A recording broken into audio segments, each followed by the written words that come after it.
fucked up. My OBS Streamlabs OBS decided to be like, hey, we're not gonna log you in now. So yeah, that fucking happened. Anyway, we had frozen this frame, so we are going to go to the log and play that line again. However, in light of this new information, I am able to adjust the type of reading necessary to override the wall's magic block. By doing so, I am able to plot out the navigation of this temple as the ruins emit energy. Based on our current locale, our paths will converge in a short time if we move further in. And here's the rest of our log. Extraordinary sounds your shield with magic. What's that even mean? Magic did a shield with her, dampening any outside magical efforts. That's not good. And then that line we just read. Anyway, so I guess this will begin episode 4B, I think. So I'm going to title the stream to reflect this. 4.5. And I'll label this as part 4. I feel like this is going to be a consistent thing that happens in this stream, unless the next part that I do, which will be episode 5, which will be part 5 or whatever, will be fine. Anyway, enough of that. That sounds like a plan to me. Let's get going then. Leanna and I look at each other and nod. We start heading in the direction Amy provided. We sit close together and keep a cautious eye on our surroundings. Leanna periodically checks her manipulator. Looking for something? I'm following Amy's energy signature to make sure we're both going in the same direction. So far, we're still on the right path, and should be converging with them soon enough.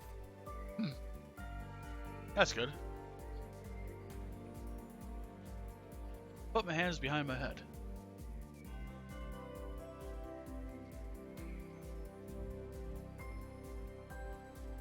Curious. Alright, now there's feeling. That's good. Put my hands behind my head. Hey, I forgot to thank you for saving me earlier. Saying thanks. And smiles. You did the same for me. Huh? Raven Pass, remember? When we fought the treasurer. Oh, yeah. I tackled you and got shot by a shuttle bolt in the dick. Or shoulder, excuse me. All that.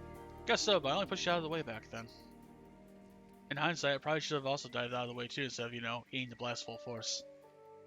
Moving out of the way would have been a better idea, but it was heroic nonetheless. Yeah, it works. Besides, you find yourself in trouble so often that saving you has kind of become second nature. Wow, rude. Leanna giggles. Usually you better spirits as we continue traveling. We turn a corner and find ourselves in a slightly open area. I notice a bit of movement from the corner of my eyes, but when I look over, all I see are the same mossy vines which were covering the entrance of the temple too. That's strange. The energy reading here is higher than usual. Huh. What's up? Leanna goes to draw her sword. It's not dormant like everywhere else. I'm scanning active energy here. Oh. Before I can react, vines shoot up from the stones of the ruins and converge straight towards Leanna. She gasps and attempts to swing at the incoming vines, but there are too many of them. As they entangle her limbs, she loses grip on her sword and it clatters to the ground. Oh no! What is this? Fuck! For some reason, the vines only target Leanna and have kept the berth around me. Maybe Trap was only sensitive to energy manipulation? Thankfully, I wasn't casting. Leanna struggles to break 3 in advance as the vines lift her off the ground. Help me down! I pull out my sword with vines twist and tangle around each other, which makes Leanna a moving target too. Last thing I want to do is accidentally cut her as I try to cut the vines. Might be best I wait, right? No. Help for here. I dash forward with a skillful precision and slice down the vines. As the sword cuts through the vines, they writhe and shrink away from Leanna until she's able to wriggle free. Unfortunately, more vines emerge head straight for me. I cut them as they approach, but there are too many of them and I struggle to keep up. Just as the vines are about to encircle me, I spot the familiar glow of a blade carve trails of light through the vines. Leanna is a blur as she methodically slices the vines with an accuracy and speed I strive to mimic. Before long, all the vines lay motionless pieces on the ground. Well then. This never happened. Got it? close to me despite her burning cheeks. Yes, ma'am. Let's hurry up and get going then. Lana doesn't wait for me as she continues down the path. I jog catch up to her. Lana's extra cautious, keeps her blade at the ready as we continue down the path. Thankfully, without further incident, we spot the rest of the group waiting for us on a converging path. You guys made it! Boy! Pongo bounces over to me and leaps in my arms. Hey, buddy. Kara beams, waves us over. She blinks when she gets a better look at us. Whoa. Did something happen? Lana clears her throat as a soul pink tinges her cheeks. Nothing at all. Isn't that right? She's giving me a warning glare. Right, nothing. Kara looks back and forth between us and grins. Oh, I get it. I mean, you two were alone after all. Lana's cheeks flare. No, it's not what you're thinking. Kara winks. Right. Nothing happened. Ha ha! Lana mumbles something incoherent as she pushes past Kara. What is with everyone's overly active imaginations today? The group looks to me for answers. Yeah, nothing happened. Let's get going. I concur. It would be advisable not to spend any more time than necessary here. Correct. All right, let's go. Boy. Don't worry about it. Pongo shrugs as he hops onto my head. With Lana leading the way, we continue moving forward. Continue down the path to the Earth Temple.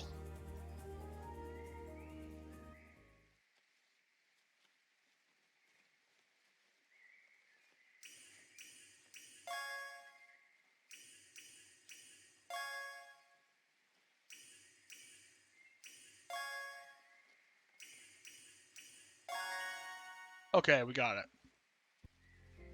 We finally made it to the core of the temple. The center of the temple is a lot different than the rest of the place. For one, it's not crumbling apart. Birds flitter across the sky and there's lush greenery all around. Standing in the middle of the garden is a beautiful woman. That nobody else can see, I assume, other than me. Her dress is the same green as the plants, and there's something about her that feels warm, inviting and alive.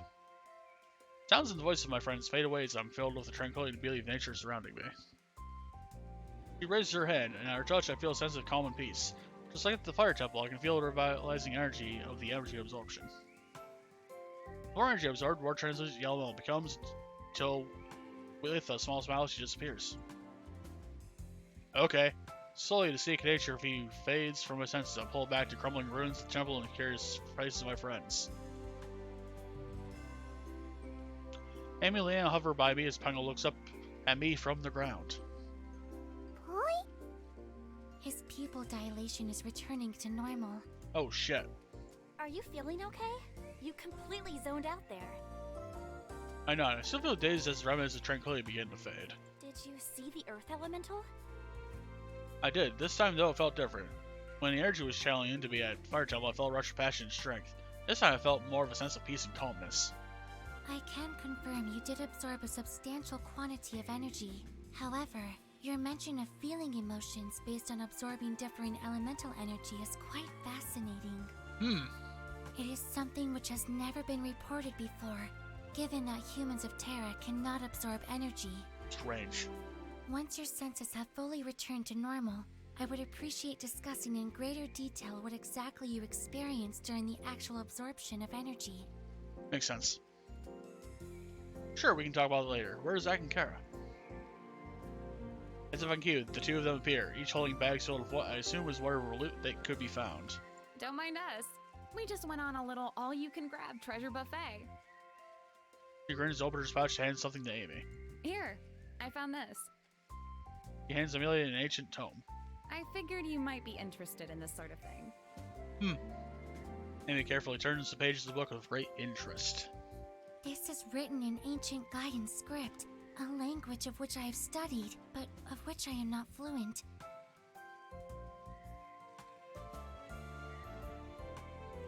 I'll take this time to translate using my references to be more academic. One moment. This is written in ancient Gaian script, a language of which I have studied, but of which I am not fluent. Okay, it does stop there. Weird. She smiles at Kara. Thank you. Kara pats her on the head. You're most welcome. Rumble above interrupts us. We all tense up, go on high alert, but no rock slide occurs this time. It looks like we got everything we need from here. Let's head out before another cave-in blocks our exit. We all agree. Still on high alert. Make our way out of the temple as quickly as we can. We make out of the temple and back into the forest. The sunlight shimmers through the trees, making me wince and blink. Lena lets out a deep, relieved breath. We made it. Yes. Wait, we certainly fucking did. Now that we have successfully made it through the temple, let us not forget our purpose for coming here. That's right. We look at Amelia with curiosity. She gestures to me. His energy reading has increased substantially. Perhaps it is now possible for him to open a temporal rift. You want me to try that now? Turns across Amelia's face. Indeed. This place is pretty barren. I suppose we can try it there. Here. Kara blinks. Oh, you're doing that again. Shovels away and away until she's behind a tree. Keeping watch again? You know it. Don't want to be kind of blessed. Zach creates a bit of distance too, but not as much as Kara. Lena and Amelia look at me. Are you ready? Kara's voice is far away. Wait! She rocks, races back, skips us to Pongo and gives us a little squeak and turns back to our tree. Finally, she gives us a thumbs up. Okay, good to go. Keep the Pongo safe. Alright, let's try it. Just do what you did last time, except now you can focus and channel your energy. Amelia, who's standing beside her, nods. Close my eyes, I try to focus the Crane Rift. I bring up in my mind the images of what I saw when I first entered Terra. I inhale and exhale slowly as I try to draw in that peace I felt when I met the Earth Elemental. I remember the scent of wildflowers, the fluttering of birds, and the creaking of trees. It feels like a soft, general calm that spreads throughout the rest of my body. Not a tranquil stillness fills my mind. Keep going. Visualize your cast. My brows furrow. I see a dark shape feeling away at the sky. And suddenly a hot surge of energy flashes down my arm. There's a loud crack followed by a hiss, so I open my eyes. A turning wind pours out my manipulator and swirls about the dirt and grass. The trees groan and sway. I tried to keep the wind still, but it's just too strong. Most of my arms strain with effort. The wind whips around Lena's hair and clothes. My cast is more powerful than before, but still unrefined. You are nervous and panicking. Ease your mind and calm yourself. Okay. Right. Don't panic. Don't panic. My heart lurches. Anxiety coils in my stomach. You may stop now.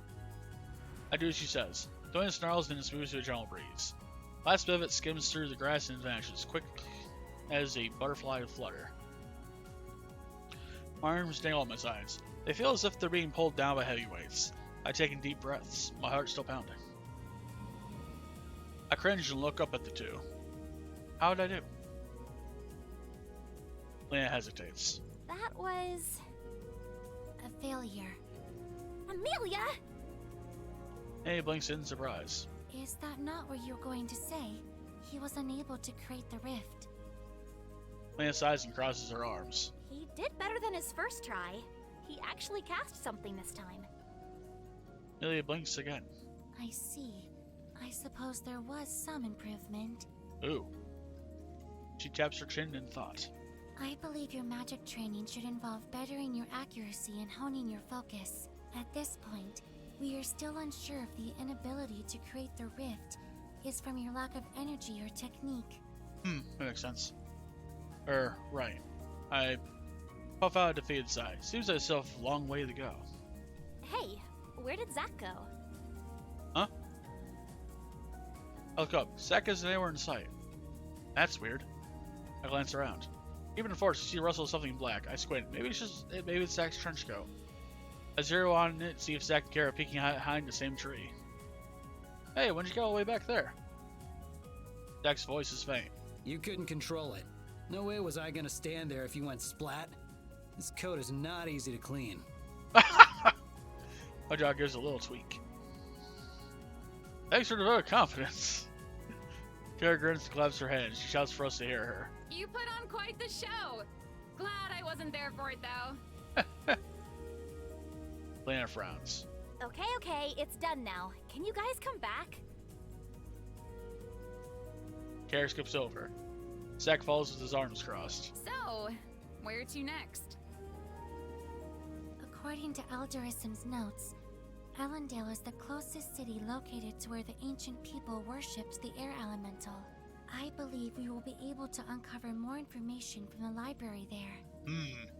Books. Kara smiles and ruffles Amy's hair. Sounds great, Amy. Amelia flushes. She coughs and then glances away. Let us be on our way. Babaka. We hike out of the forest and find a new path.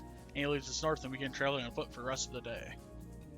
My legs ache, and by the time the sun starts to disappear, I'm ready to collapse. I'm still feeling the effects from trying to cast earlier, but all this walking is making me more exhausted than usual. Keep walking until I find a good campsite. Lana says the large open space would be a good place for me to practice my wood magic in the morning. Amy sparks a small campfire for us. That cooks up another delicious dinner, and by the time I'm done, I can barely keep my eyes open. The rest of the group is still up and talking, but as soon as I lay my head down, I tumble into a deep and fast sleep.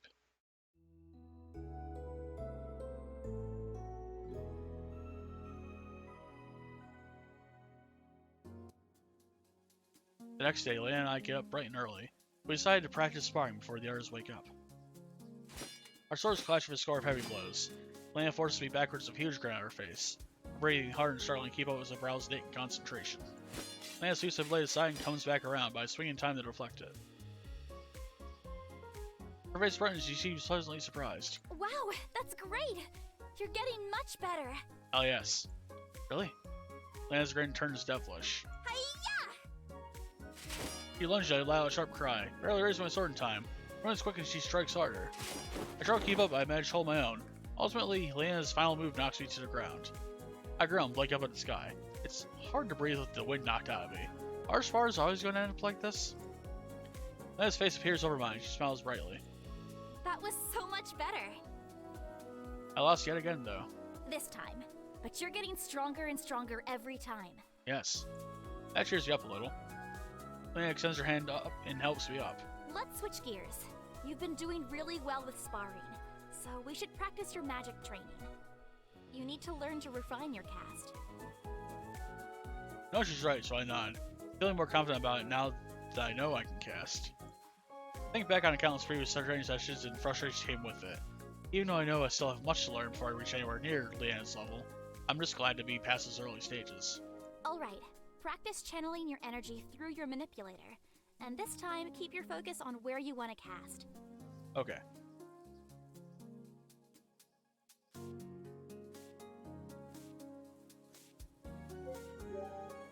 My attention lays on a nearby rock. How do I want to do this?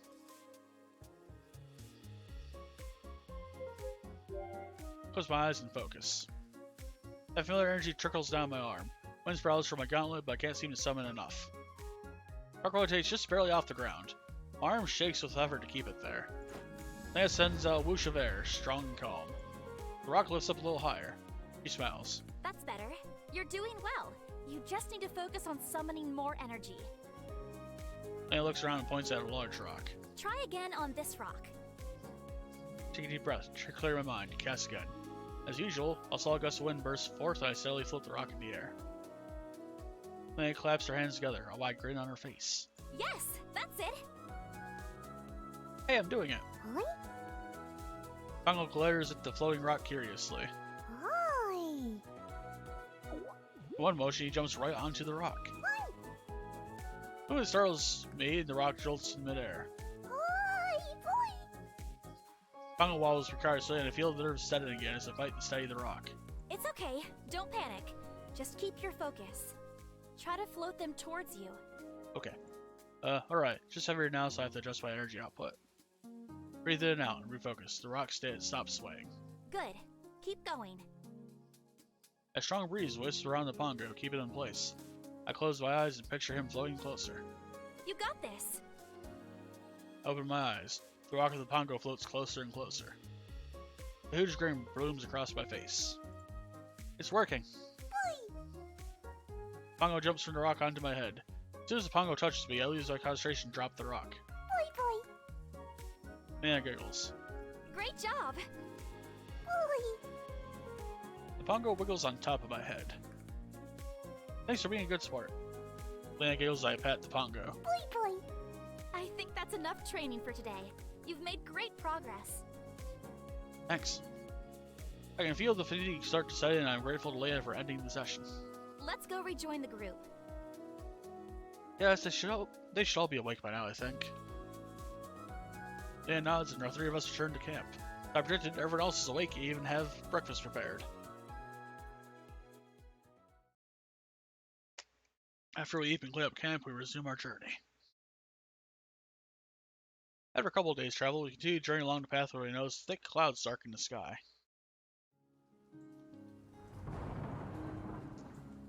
Kara and Leanna cast worried glances above as a loud crack of thunder roils above. This does not look promising. We should find shelter. We don't want to be caught in this storm. Lily cross-references where we are with our Ison's notes. We are still quite a ways from Ellendale. Then we'd better stop at the next city we see. Good point. I think I have an idea of where we are. If I recall correctly, Wolfston should only be a few hours' travel. We can stop there. Wolfston. Once agreed, we pick up the pace of combat, strengthening wind whipping at us, and make course for Wolfston. Eventually, we see the tall towers of Wolfston. We roll through the city gates, casting wide glances at the ominous sky. Turbulent clouds don't look any less threatening. People keep their heads down as they push past each other on the streets. They must be looking for shelter from the storm. Look at the surrounding buildings. Most are storefronts which blend into each other as if trying to stay as inconspicuous as possible. As we travel deeper into the town, a few opulent buildings loom in the night sky. Guess it's where the better half lives. Lana shuffles uncontrollably. Is it just me, or are people staring at us? Looking around, I notice all the furtive glance towards Leanna as people give us a wide berth in passing. No, they're staring at you.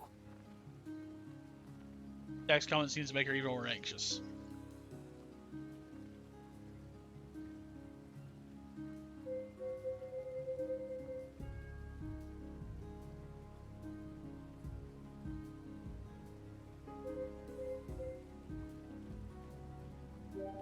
Don't pay attention to them. That's not going to stop them from paying attention to me. Good point. When you remember what kind of town Wolfston is, it's no surprise everyone is staring at her. Oh. Give Kara a questioning look. What sort of town is it? Let's just say that what happens in Wolfston stays in Wolfston. Okay. Then it covers the sigil on the manipulator with one hand. Maybe this isn't the best place for me to be advertising that I'm a part of the Mage Guild. Jack nods. Agreed. You're making them nervous. Stairs reminded me of when I first arrived in Meadow Hill. Should we find you a change clothing and bundle more? That is a satisfactory suggestion, but perhaps it should be executed without the presence of Leanna. The longer she is in the streets, the more attention she draws. Makes sense. Good point. Let's hurry up and find the inn. Leanna can stay there, and I'll help her find a more suitable outfit. Oh boy. As winds pick up, more people creep out of the shadowed alleyways as they seek shelter. I simply check my pockets. Something about this place has me on edge. Yeah, is equally anxious. While Amy's expression doesn't change, she does seem more alert than usual. Only Zach and Kara seem unaffected. Before long, we reach the inn. Well, I'll relieve breath as the fire cackling in the hearth warms me. Oh, different setup of chairs. Nice. Karen and Zach goes here, rooms, and food as the rest of us sit down in a secluded back corner. While the lobby's full of people, it's more quiet than the other inns for good. Most patrons drink alone, and those in groups murmur softly, trying not to draw attention to themselves. We aroused a few curious glances when we walked in, but once we shuffled out of sight, people relaxed and forgot about us. The sounds grow stifling as both Leanna and Amelia wait for the rest of the group to come back. So I'm wondering if I should say something. Leanna addresses Amy. There's something that I've been wondering since Hearthpoint, but I haven't had a chance to ask.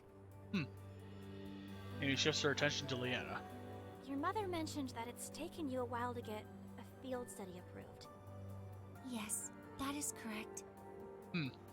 I understand that such things take time as professors want to ensure the study is a proper fit for the student, but I will admit that I am beginning to become impatient. She sighs. Was the process for your field study equally taxing? Leanna shakes her head. No.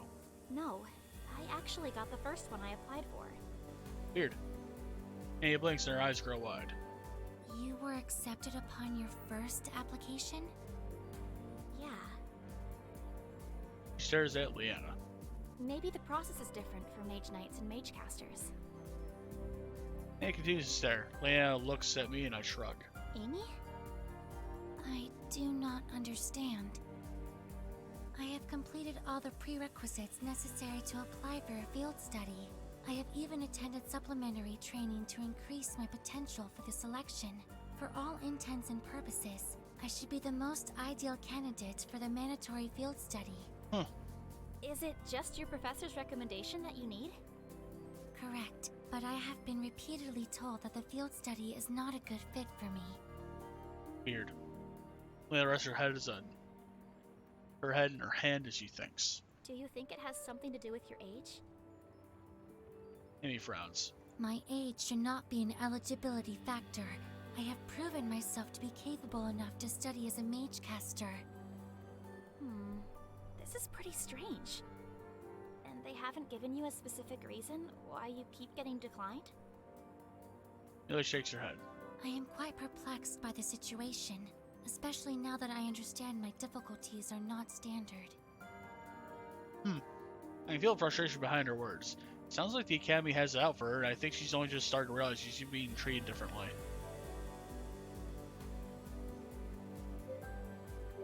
This really shouldn't be this hard getting a program. You should have a serious discussion with professors when you return. Give them a chance to communicate their concerns and explain why they haven't approved you. Leanna nods. I'm sure they have their reasons, and it would help you to know why. Anya looks pensive as the conversation dies down. Kara and Zach soon return with bowls of food, which we quickly, as they push their empty bowls away, Kara drops the key into Leanna's hand. Okay, so here's a key to our room. You can go upstairs and lay low for the rest of the night. I'll go check the shops and grab an outfit for you. He winks at Leanna. Don't worry, it'll still be cute. It is concerning. Zach silently hands me a key for our room. How about the storm? Oh, I'll be okay. Zach will come with me. Okay. Zach crosses his arms. I didn't agree to this. So Zach is going clothes shopping. Kara feigns hurt. You mean to say that you would let a young woman venture outside into the storm, in the middle of the night, in a dangerous city all on her own? Zach's eyebrow twitches, but he tries to remain steadfast. Guilt tripping me won't work. Who knows what sort of ruffians are walking the streets this late? If they were to get the jump on me, then... Okay, fine. I'll go with you. Jeez. He pushes himself to his feet. Kara grins widely. I knew you'd come around. I'm only doing this so you can't blame anything on me later. Kara smiles and drags Zach with her as they head towards the doors. We'll be back soon. Watch them exit in silence. Well, I'm gonna call it a night.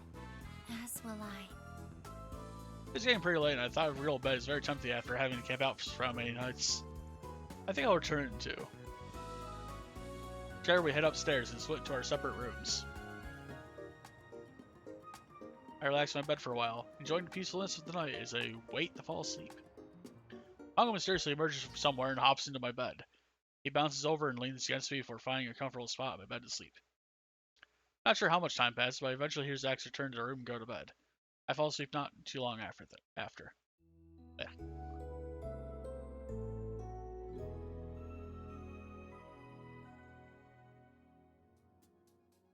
A couple steps in the hallway pull me awake. Blinking my eyes, I look around. The sun struggles to shine through the overcast sky, making it hard to determine just what time it is. Judging by the noise from outside, I'm guessing it is well into the late morning or early afternoon. Zach's bed is empty while the Pongo snores softly above my feet. He wakes up as I carefully crawl out of bed, and after blinking blearily eyes, grins widely at me. Hi. Good morning. Or I guess, good afternoon. Yawning widely, push yourself completely out of bed, get ready for the day. For once, we don't have an agenda we need to follow while in this town. I wonder what the others are up to, what the city has to offer. Ready to go downstairs? Pongo shies away and buries himself in my blankets. Boy, Huh, that's a weird reaction. You don't want to go exploring today? boy. Pongo shakes his head. Peel back the blanket so he pokes his head free. You okay? Boy. He grins at me and looks a little more like his cheerful self. Okay, good. Well, I'm going downstairs. You sure don't want to come? He looks at easy gun and surges back into the blankets. Boy. I guess he just doesn't like it here. Leaving the Pongo alone, I exit my room and head for the stairs. Before I reach them, I hear strange noise coming from above. Is there an attic in this place?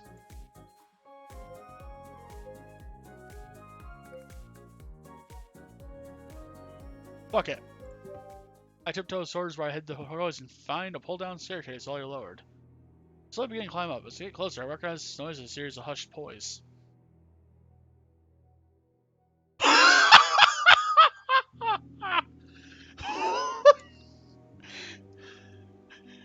The poi ceases as I poke my head up in the attic.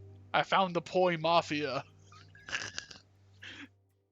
Sitting in front of a card table is a large Pongo, the pudgiest Pongo I've ever encountered yet, wearing a three-piece suit and sporting a pencil mustache. A cigar hangs from his mouth. Two Pongo thugs sit on either side of the table. Jesus Christ. They all freeze and stare at me. Too shocked to react, I stare back at them. After what feels like an eternity, the pudgy Pongo lowers his cigar. I better get out of here before he makes me a poifer I can't refuse. Silently, I lower myself out of the room and quickly head downstairs. Let's get out of Poi Mafia land. I think I know why Pongo didn't want to leave the room today. I think it's best to pretend that never happened. Shaking my head, I go downstairs to the lobby. The lobby's as busy as it was the night before, with the same number of people filling the tables. I spot Zach exactly where I expected him to be, right in front of the bounty boards. Hard nurses a drink alone at one of the tables, but I don't see Lana or anywhere.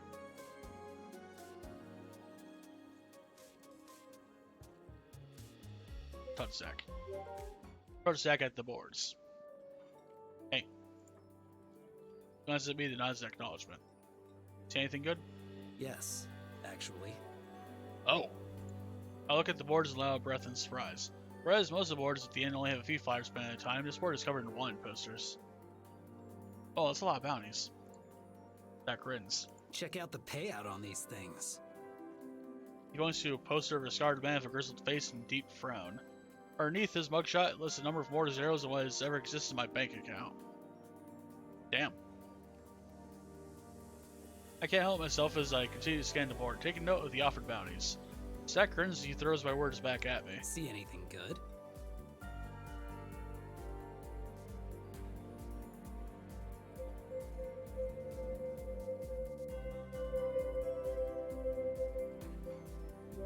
I point to one of the highest offered rewards. That looks pretty tempting to me. Yep. All the mercenaries should just come to Wolf's Den and check out the bounty board here. A lot of them do. Really? Why do you think this inn is so full? I look around at the inn again. That would explain why so many patrons are just people drinking alone. One such man pushes him up unsteadily to his feet and sways over to the board. He leans in until his nose is nearly touching one of the posters and nods in satisfaction. As he's about to stumble away, he pauses when he sees Zach. He stares at him for a comfortably long time. Hey, don't I know you? Zach barely bats an eye. No. Drunk is undeterred and comes closer. He peers Zach again, trying to get his eyes to focus. Zach steps back, his abandoned ears. The young man straightens up excitedly. No way. You're the Death Slinger. Oh god. Deathslinger. At the mention of the name, the inn falls silent, then tendrils of whispers begin to snake around us. You're mistaken. Zach's expression is stunner than usual, but the drunk is unfazed.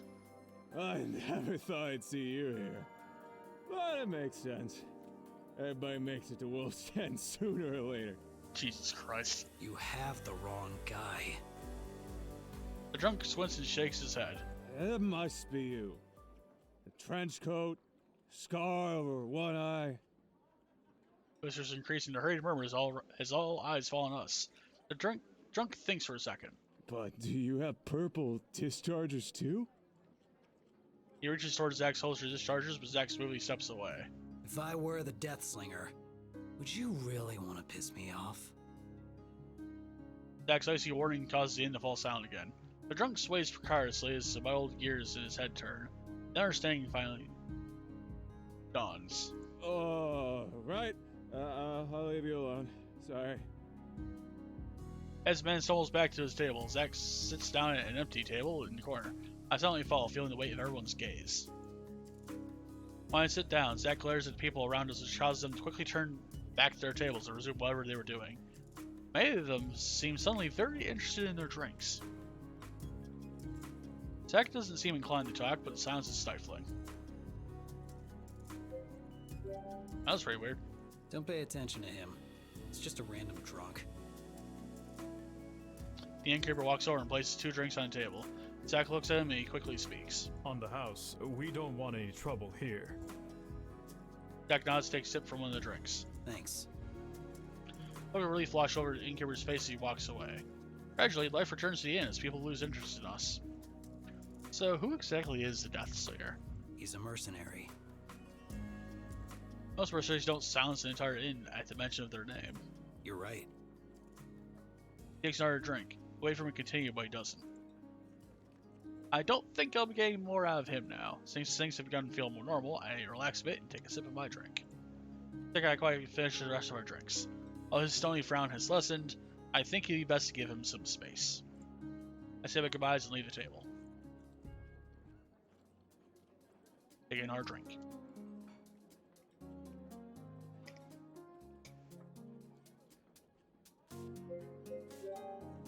I plop down at the table across from Kara. She raises an eyebrow as I sit.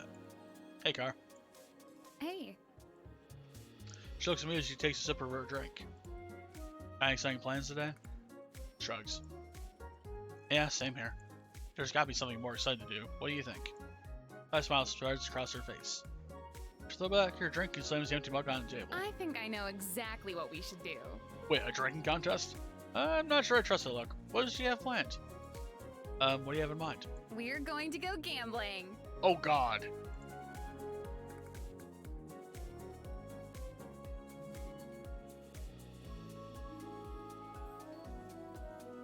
Do we want to go gambling?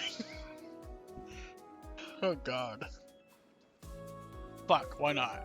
I haven't looked so far, I don't think it's around anytime soon. I'm in. Her nods approvingly. I had a feeling you'd like my suggestion. Let's go then. Alright. Follow car out of the inn. These are deserted as the clouds roll overhead. Glance cautiously at the sky, but Kara reminds it. Remains unconcerned as she surveys the stops on the street. Ha! Fuck. Tongue. Finally, she stops in front of a gaudy building. Bright crystals illuminate the sign as they flash distractedly on and off. The place sticks out like a sore thumb.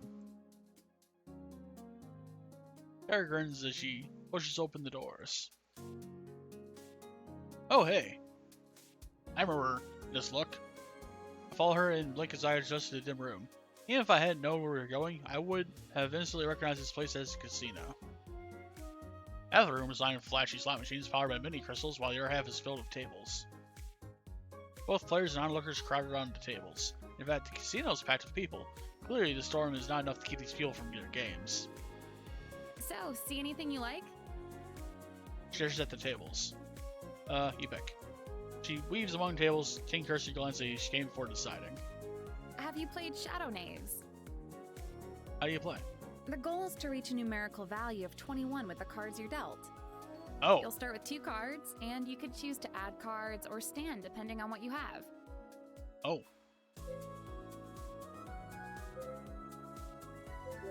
Oh, I know this game. We have a version of it back home. Perfect! Then you'll be a pro. Ready to play?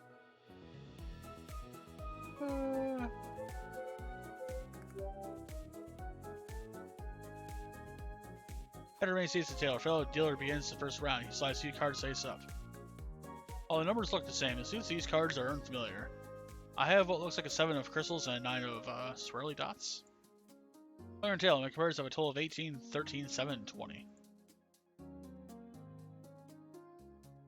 I have I'm assuming a 16. Meaning that I would need to have a 5 or less.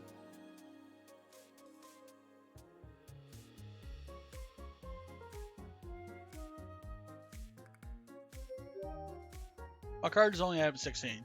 No way will I win with that hand. Hit me. Taylor flips over our card to reveal a 5. Nice. Taylor busts and I win this round. Kara somehow is a blackjack master and pretty much kills every round. Some of the scowls on the air pictures deep and I'm glad I'm not a part of this game. They do not look happy at losing all that money. I browse a few of the art tables and recognize the terror versions of craps and roulette. It's funny how they have very similar games, although I suppose not too unexpected considering we're fairly similar worlds. Gambling is gambling. I return to blackjack table just as time to see Kara abruptly stand. Time to go. Oh, what about John? Kara's a grin plastered on her face. She shakes her head. Maybe next time, but I think we've had enough gambling for one day. It's time to cash out. That's right. Not even one more game? Really, it's about time we get going. Trust me. She cleared out the table. Doesn't seem like she'll let up. I shrug and follow her. After cashing out, Kara hastens out of the casino, and holy shit, that music is hitting hard. I try to catch up to her. Something weird is going on. So, what was that all about? Why were you in such a hurry to leave? She smiles innocently. It was just time for us to go. Okay. You were totally up to something shady, weren't you? I don't know what you mean. Sure, I bet you're counting cards. Kara blinks. Oh, you noticed? Wait, what? What? That's really impressive. You usually show to up the odds in your favor. Kara seems pleased. Thank you. I'm happy you understand. I give credit where it's due. Besides, it's not like that giant business will make some money anyway. It's true.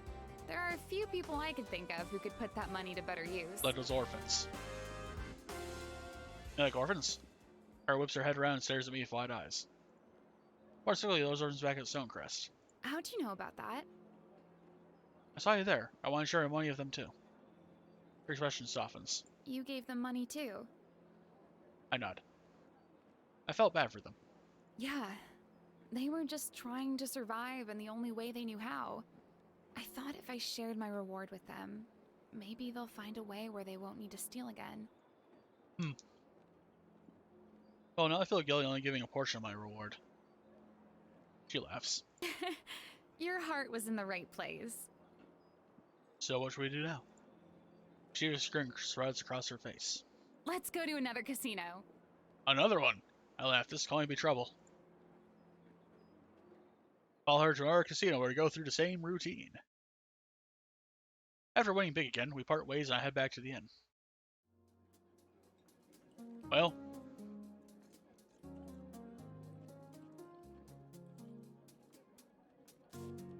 Amelia. Wonder where Amy would have gone. Peek outside, frown at the gathering crowds. Would she have wandered outside alone in that storm? I don't think so. This town doesn't seem like the kind of place Amy would like to frequent. She must be in her room then, but if she is, I think it'd be rude to disturb her. Maybe she'll be around later. For now, she'll do something else. Lena's in her room. Lena seemed pretty nervous last night. Wonder if she's still in her room. Make my way back upstairs, knock on the door. After a moment, her voice calls out. Who is it? It's me. Oh, hey. There's a sound says wait for her to open the door, but she doesn't. Is everything okay? Yep. Everything's fine. Okay. She sounds really distracted. Sorry, I'm a little busy right now. Amy and I are kind of in the middle of something. Do you think you can come back later? That works. Oh, so that's where Amelia is too. Sure, sorry to disturb you. She doesn't answer. That was kind of weird. I hope she isn't annoyed with me. Better leave her alone for now and check in later if I have time. I spend the rest of my time alone. I relax at one of the tables by myself, observing the people and enjoying my free time. It's not too often I could have some alone time. If the storm outside entitled to feel a little lazy. The rest of the afternoon passed by uneventfully. With the dark clouds outside, it's hard to judge the time of day, but the skies seem to be darkening. I wonder if Lena's done with whatever she was doing earlier. I haven't seen her leave her room all day.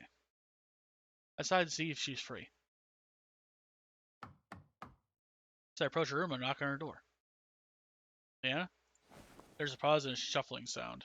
Yes? You okay in there? Yep. Fine. Have you had a chance to look around yet? Maybe go check out the shops. Well, it's getting kind of late, isn't it? Might be better to stay inside. There's Sun. Sure, do you want to come downstairs? We can get something to eat. There's pause again. You know, I'm not very hungry. I think I'll stay here for now. Thanks. I narrow my eyes. Is it just me, or is Leanna acting a little weird? Are you sure everything's okay in there? Leanna opens the door a crack and pokes her head out. Her smile's a little too bright. Yep, just peachy. Sorry. I'm just feeling a little tired. Nothing to worry about. I think it has to do with the outfit that Kara got her. She's about to close the door, but I could keep it open as the scarf is caught in the doorway. Wait. I push on the door to yank my scarf out. The door swings wide open, revealing Leanna's new outfit. She throws her arms around herself to cover it up. Don't look!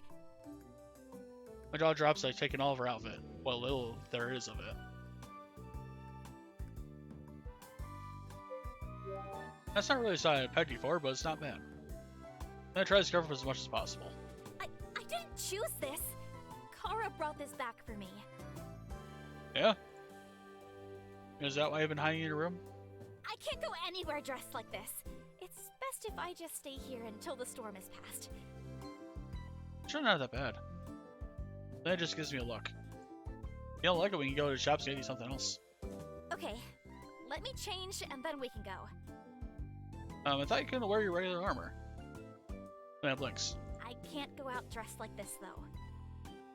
Your armor will draw more attention. At least this outfit helps you blend in. She looks uncomfortable. Honestly, it isn't that bad. Besides, we don't know how long the storm is going to last. What if you have to spend days cooped up in that room? Leanna frowns as she thinks about it, then sighs. I suppose you're right. Alright, we can go, but let's make it quick. Okay. Gathering her courage, Leanna leaves the room and the two of us head downstairs. All we pay is any extra attention as we exit the inn. I squint up the thick clouds. There's light rain. We better hurry if we don't want to get caught in a downpour. We make our way down the alleyway. Leanna still gets attention, although not the same as before. She seems annoyed by the sharp whistling from leering men. Wonder if I should step in. Hey there, baby. What did you call me? Creepster is getting punched. Leanna grabs the man by the collar and slams him against the wall. What the hell? Go on, call me baby again. I dare you. Leanna's grip on the man's collar tightens as he's pinned securely against the wall. Just use your moon magic heal to keep a man twice the size mobilized so you barely to struggle. Leanna continues to watch him with challenging eyes, daring him to cat collar again. Leanna stays silent as he tries to break free. Leanna finally lets go and tosses him to the side. He falls to the ground with a loud thud. That's what I thought. The man picks himself up and scrambles away. You crazy bitch! Yeah, and don't you forget it. That's right, motherfucker. Grabs shot onlooker stare at Leanna. What are you looking at? They quickly look away and resume walking. Satisfied, Leanna looks at me with a smile. Shall we continue? That's right. I nod. We continue down the street and reach them shops. Even though it's well into the evening, all the storefronts are still open. I guess it's one of those cities that never sleeps. Leanna and I enter the first clothing shop we find. She browses through her racks where her face becomes more gas with every outfit she picks up. Shows up a piece of fabric so short I can't figure out if it's supposed to be a top or a skirt. I don't think we'll find anything here. Let's go somewhere else.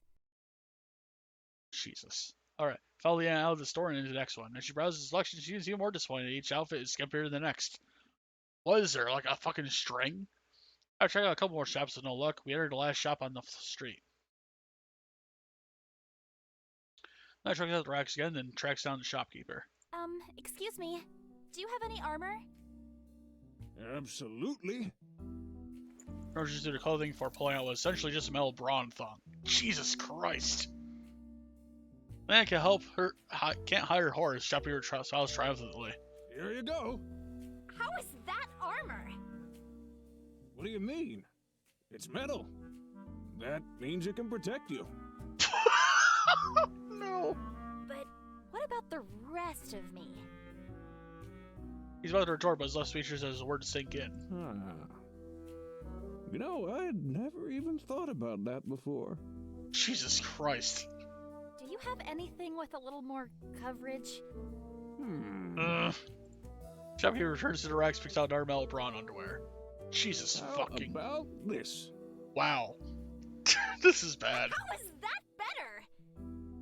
Whoa. Ugh, I am so done with this place. Yeah, I agree. Seriously, this is a fruitless search. Leah fumes out of the shop and I follow close behind.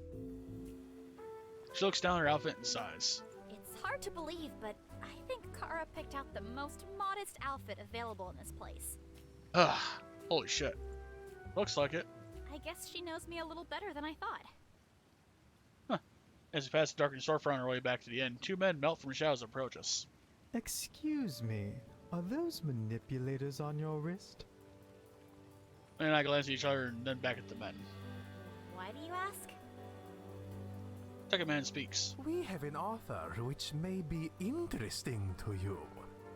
Exactly. As magic users, power in your craft is essential. Luckily for you, we happen to know a secret technique to amplify your casting usage to your fullest potential, no matter the skill level. What's the technique? First hand hands the card. The Den of Wolf's Den is written in curly letters. Meet us at that location tomorrow morning, and all will be revealed. And narrows her eyes. How do we know this is legitimate? Second man smiles. Your skepticism is understandable, but we've gone through this exact training and can personally guarantee results. You're mages? Where are your manipulators? I glance at their empty wrists. Leanna brings up a good point. Right here. He lifts up his hand and points to the crystal inlaid ring around his finger. Leanna's mouth drops open in surprise, but she quickly composes herself. Your manipulator is a ring? The man flashes the same mysterious grin. Be there tomorrow morning, and all will be revealed. They hand Leanna a card too, and steer her back into the alley. Leanna watches them retreat, a stern look on her face. You've got solicitors in this world too? Really, it's impossible to escape them. Barely seems to register what I'm saying. Leanna? She blinks. Huh? That was pretty weird, right? Yeah. Definitely. I'm gonna throw a card away when Leanna stops me. Wait! We need that! You do? How else will we find them tomorrow morning? Wait, we're gonna meet those guys? She nods.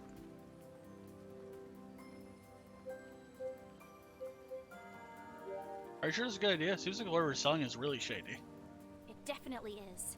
And that's why we need to go. What if their secret technique is dangerous? Like shadow magic or void. Do you think technique is even effective? He shrugs. Probably not. If it were so easy to become powerful, then everyone would do it. Besides, there's no way those rings are actual manipulators. It's impossible to condense the amount of energy needed for casting into such a tiny crystal. Something doesn't add up. Does seem a little too good to be true. She nods and pockets the card. Crack of thunder interrupts us. We should get back. Yeah. We hurry back to the inn. The spot Kara and Zach at a table, we join them. Zach smirks when he sees Leanna. Nice outfit. Leanna's cheeks flush. I don't want to talk about it. Kara grins widely. Oh, don't be shy. You've got to own it. Leanna's blush deepens as she quickly changes the subject. We were just out and ran into some strange men promising us unimaginable power. Yeah, fucking weirdos. She pulls out their card and places it on the table. They said to meet them there tomorrow. Zach and Kara study it. I've never seen this before. I have. They recruited me too. Leanna blinks. But you aren't a mage. They were looking for magic casters. Why did they recruit you? Zach shrugs. Something about being a valuable asset? I wasn't really listening. Oh. We're going to meet them tomorrow morning. Leanna nods. Same here. What, really? Leanna looks equally surprised. Sure. Why, I thought you weren't listening. I wasn't. But from what I did hear, it sounds like a scam for money. Money which should be liberated from them for the greater good. That's right. Zach, liberating money from idiots. Why am I not surprised? Alright, let's meet up there tomorrow morning and go together. Back nuts. As if on cue, Amy joins the group. Greetings. Have we all gathered here to partake in supper? That's a pretty good idea. I could go for some food. I nod. Same here. Pour some food and sit together to eat. As we eat, Amelia looks intently from Cara to Liana. Then I shift uncomfortably. Is there something wrong, Amy? There seems to be an undeniable trend in the clothing both you and Kara are wearing. Perhaps I should be wearing something similar. No. Cara becomes stern. We need to have a talk about what is and isn't appropriate for you to wear, young lady. The irony of that statement is not lost on me.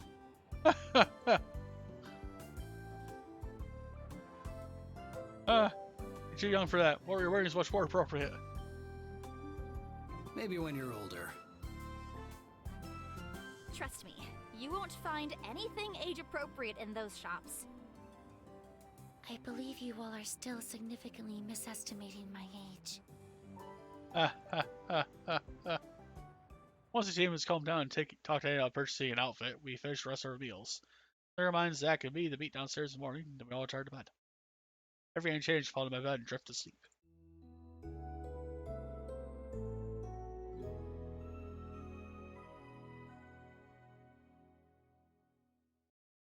In the afternoon, I wake up to an accustomed brightness. Blinking my eyes open, I glance outside and notice an absence of clouds. Looks like the storm has finally passed. Jack's bed is empty, even the Pongo's missing. Guessing the last one up, considering it's already midday. I hurry out of my bed, rush to get ready, then head downstairs. Team's already there gathered around the table. They greet me as I arrive. Looks like the storm has passed. Correct. Which means we are able to resume our journey to Allendale. Not exactly. We've still got some unfinished business. We have to meet up with those men to learn the secret to unimaginable power. Oh right, those two men from yesterday. Jack gets to his feet. Ready to go? I suppose so. Leia stands as well, but Cara and Amy stay put. Aren't you coming? The invitations were not extended to us. Good point. Yeah, plus I think it's a mage or crystal specific thing, so that leaves me out. We'll stick around here and see what else we can dig up and meet you guys when you're done. Amy nods. That's probably for the best. As Zach and I exit the inn, studying the address on the card is given to us, we eventually come across a nondescript mansion. I think we're going to leave off there for today.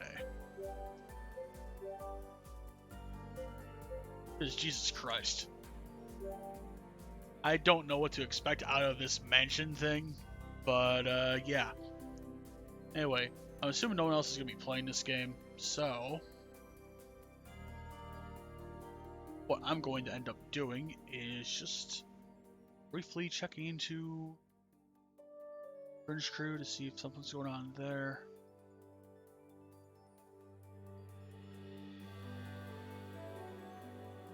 Alright.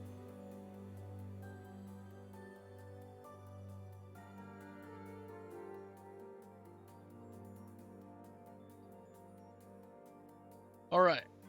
So I got a friend that is streaming some Legend of Zelda Breath of the Wild, it looks like. I think it's Breath of the Wild. Anyway, just send you over there. Thank you for stopping by today. We hope to see you again. Y'all have a good day. I will see you again tonight. What am I going to do tonight? Don't know. Well, yeah. Anyway, I'll see you later. And now, we end stream.